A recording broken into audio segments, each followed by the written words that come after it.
नमस्कार, live Indian guard से मैं कीर्ति और इस वक्त मैं मौजूद हूँ धनबाद के गांधी चौक में।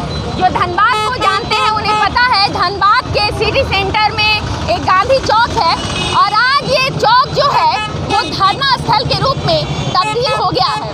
इस वक्त तस्वीरों में मेरी सहयोगी मल्लिका आपको दिखला रही है किस तरीके से पूरी धनबाद कांग्रेस आज इस गांधी चौक के पास बैठी हुई है धरने पर। चलिए मामला क्या है वो भी बताती हूँ, फिलहाल थोड़ा सा बैकग्राउंड बताती हूँ।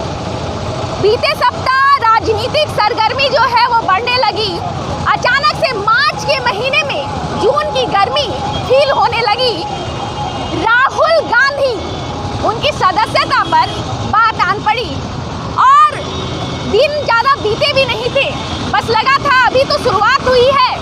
एक के बाद एक लोकसभा सचिवालय ने एक 7 पंक्तियों की अधिसूचना निकाली जिसमें लिखा था राहुल गांधी की सदस्यता रद्द हो रही है। पूरे मामले से कांग्रेस जो है वो फ्रंट में आ गई है और राहुल गांधी के लिए सैनिकों की एक फौज खड़ी हो गई है, कांग्रेसियों की फौज खड़ी हो गई है।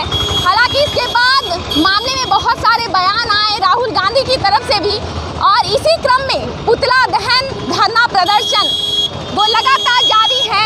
दिल्ली में भी आज राजघाट में बहुत बड़ा प्रदर्शन चल रहा है और उसी क्रम में धनबाद कांग्रेस कमेटी राहुल गांधी के साथ खड़ी नजर आ रही है। मामले पर जानते हैं राय धनबाद जिला कांग्रेस कमेटी के अध्यक्ष राशिद रजा जी से।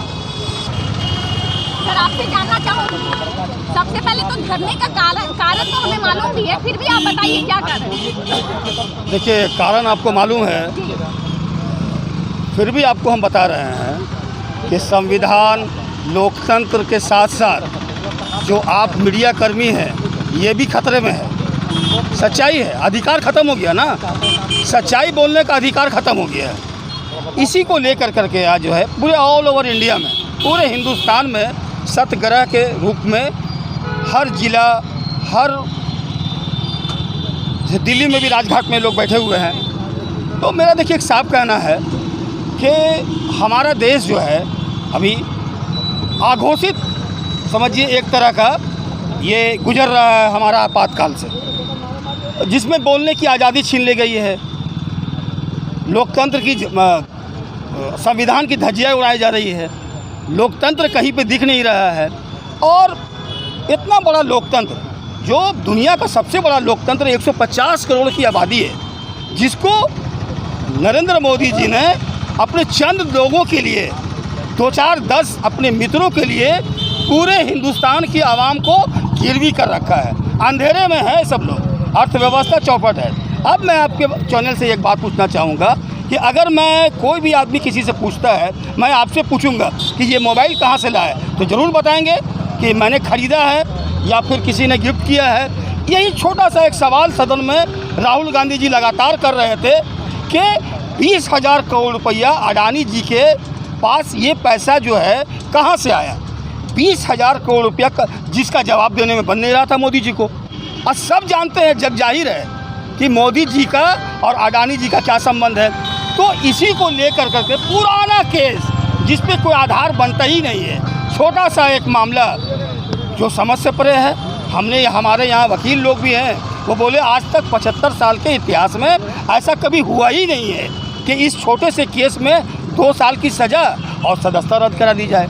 तो कहीं ना कहीं हमको लगता है कि आने वाला जो चुनाव है 2024, जो 4000 किलोमीटर राहुल गांधी जी ने जो यात्रा किया, अपार सफलता के बाद मोदी जी घबरा गए हैं और इस तरह से घबरा कर करके लोकतंत्र और संविधान की धज्जियाँ उड़ाते हुए हिटलरशाही और तानाशाही दिखाते हुए ये कदम उठाया है। लेकिन मैं आपके चैनल के द्वारा यह स्पष्ट कर दे रहा हूँ कि हम कांग्रेसी लोग हैं। देश को जब हम लोग आज़ाद कराए हैं उन गोरों से, तो इन चोरों से भी हम लोग ज़रूर आज़ाद करा लेंगे इस देश को। और आपके चैनल के द्वारा एक बात और कहना चाहेंगे यहाँ के 140 करोड़ आवाम को कि देखिए ऐसा है कि देश हमारा जो है सभी धर्म, सभी जात को मिला करके एक महान देश बनता है। लेकिन ये भाजपा की सरकार 9 साल के अंदर पूरा खंड खंड कर दिया है मैं आपके चैनल के द्वारा हाथ जोड़ के सबसे प्रार्थना करता हूँ कि देख लीजिए, आज ये कांग्रेस के साथ ये हुआ है, हमारे नेता जिनके पूर्वज ने इस देश के लिए कुर्बानी दी है उसके साथ ये हुआ है, तो आपके साथ भी ये हो सकता है। इसलिए आप लोग अभी भी समझ जाइए और देश की लोकतंत्र को और यहाँ के संविधान को बचाने में हम लोगों का सहयोग कीजिए। बहुत बहुत धन्यवाद। बहुत बहुत सूरत से एक फैसला आता है, 2019 की चिंगारी है जो आज पूरे इंडिया में, पूरे हिंदुस्तान में जिसने आग लगा कर रखा है। 2019 में कोलार कर्नाटका में लोकसभा इलेक्शन के दौरान राहुल गांधी ने एक बयान दिया था। जैसा कि आप और हम जानते हैं, जब चुनावी माहौल होता है तो केवल चुनावी बयानबाजियां होती हैं, और उसी बयान में निशाना साधा गया मोदी सरनेम पर। मोदी सरनेम पर वो बयान था, उसे कैप्चर किया बीजेपी ने, और बीजेपी के एक एमएलए ने एक कंप्लेन लॉन्च कराई, एफआईआर लॉन्च कराई, और उसी मामले में आगे जाकर आईपीसी के सेक्शन 499 एंड 500, 499 और 500 डिफेमेशन के तहत राहुल गांधी को सजा सुनाई गई। हालांकि उन्हें 30 दिन का समय मिला है। इस दौरान वो अपील कर सकते हैं, सजा के विरुद्ध वो आगे जा सकते हैं, हाई कोर्ट, सुप्रीम कोर्ट, आगे का रास्ता खुला है। परंतु उन सब के बीच कांग्रेस में बढ़ती हुई सरगर्मी आज धनबाद के गांधी चौक तक पहुंच गई है। आइए बात करते हैं एक और कांग्रेसी से, लक्ष्मण तिवारी जी से। सर, आपसे जानना चाहूंगी, जो फैसला आया है वो कोर्ट का है, जुडिशियरी का, सदस्यता रद्द हुई लोकसभा की, ऐसे में गवर्नमेंट कैसे दोषी हो गई? देखिए, ये सारा बवाल का जड़ आप अच्छी तरह से समझती हैं कि मोदी सरनेम को हुआ है। मोदी सरनेम पर हमारे कांग्रेस के राष्ट्रीय नेता, उन्होंने मोदी को चोर नहीं कहा था, आप अच्छी तरह से समझ रही होंगी। उन्होंने एक सवाल पूछा था देशवासियों से एक आम सभा के माध्यम से कि जितने मोदी हैं जो इस देश से किसी न किसी प्रकार का गबन कर या जैसे भी वो फरार हैं, नीरव मोदी, मेहुल चोकसी इत्यादि, ये 3 मोदी का नाम लिए थे राहुल जी ने। और एक प्रश्न पूछे थे देशवासियों से कि आखिर जो यहाँ से पैसा लेकर फरार होते हैं, देश का जो आम गरीबों का पैसा है जिसको गबन करके वो लोग घपला किए हैं, उनका नाम, मतलब जो अपने शब्दों में बोले थे कि जो फरार चोर हैं उनका नाम मोदी क्यों होता है। राहुल जी ने स्पष्ट रूप से किसी को ये कहा नहीं था कि आप चोर हो, उन्होंने ये सवाल पूछा था। इसी को लेकर गुजरात के एक विधायक ने कोर्ट में याचिका दायर की, चला, और इस वक्तव्य पर कोई केस बनता नहीं है, जो कि आगे हाई कोर्ट और सुप्रीम कोर्ट के माध्यम से हम लोग अपना रिट याचिका करेंगे। हमारी पार्टी करने की तैयारी कर रही है। इस बात को लेकर एक साजिश के तहत 2 साल का सज़ा कराना, और अदालत ने सज़ा दिया। जैसा कि आपने पूछा है, अदालत लोअर कोर्ट हो या हाई कोर्ट भी अपने जो आरोपित हैं उनको समय देता है कि आप इतने दिनों के अंदर सुप्रीम कोर्ट में या कहीं अपील कर सकते हैं। लेकिन आनन फानन में सज़ा सुनते के साथ ही सरकार 24 घंटा के अंदर के राहुल जी की सदस्यता समाप्त करने का साजिश रची। ये कांग्रेस कर्मियों का या हम लोगों का सवाल है कि ऐसे कई प्रावधान हैं, कई उदाहरण हैं कि कोर्ट से सज़ा होने के बाद उसकी एक लिखित कोर्ट का आदेश संसद तक पहुंचता है, लोकसभा अध्यक्ष उस रिपोर्ट को पढ़ते हैं, अध्ययन करते हैं, इसके बाद अदालत निर्णय लेता है सचिवालय।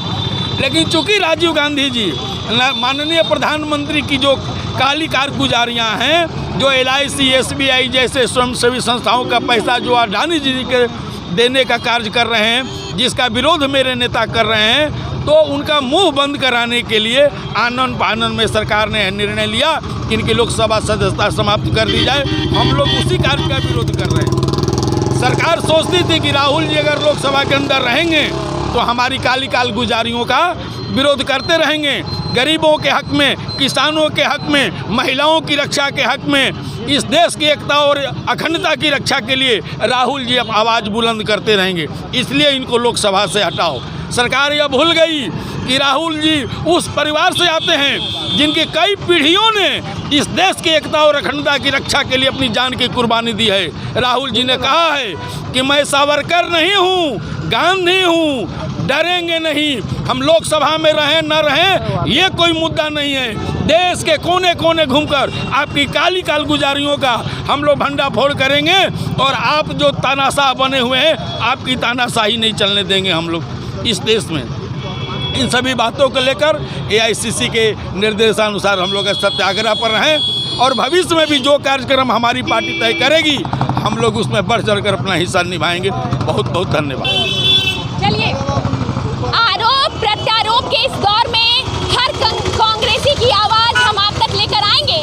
बहरहाल इन पूरे वाकये के दौरान भारत की राजनीति एक बार फिर खौलती नजर आ रही है।